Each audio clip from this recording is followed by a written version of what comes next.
Malan, hutang aku tadi amanahnya yang buat lupa pula. Hai. Hutang apa? Aku bayarlah.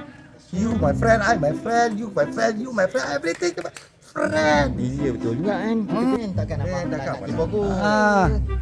Tapi projek kita ni jadi kan? Woi, jadi jom. Jom.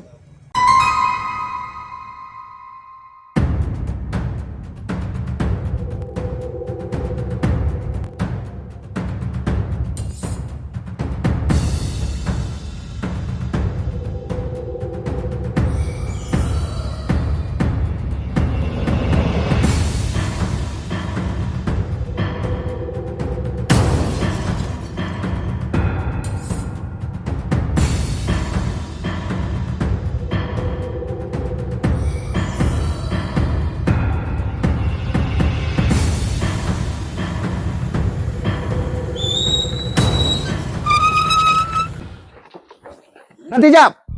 Kenapa pula? Aku tak puas hati dengan si Apai tu. Aku panas tau. Adakah patut dia main minta hutang depan hampa? Berjatuhlah maruah aku. Aku rasa kita batal je lah projek malam ni. Takkan nak batal lagi. Semalam dah batal, minggu lepas dah batal. Aku rasa pun kita cancel je lah malam ni. Aduh. Bukan apa.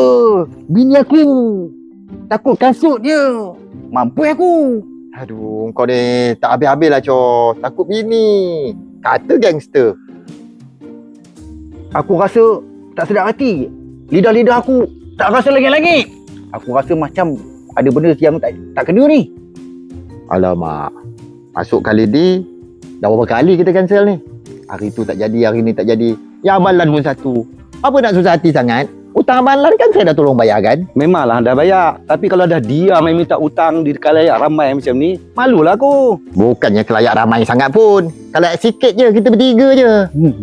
Tapi eloklah kita cancel malam ni. Lidah aku dah tak rasa langit-langit ni. Aku risaulah. Malam ni ada yang terkena ni. Kalau macam tu, kita buat siang esok. Bila ada langit-langit dia terasa dekat lidah dia, kita buat siang esok. Siang? Maksudnya siang? Mana boleh projek yang macam ni? Jangan cakap! Alah. Bukan ada orang pun. Kita bertiga je. Itu yang ramai-ramai nengok-jengok tu. Bukan awak. Tak apa. Esok siang kita buat. Bila dah langit-langit dia dah terasa dekat lidah dia, kita buat projek ni siang esok. Kita pergi. Oh, dia macam tu Oh, langit-langit terasa lidah baru boleh. Okay.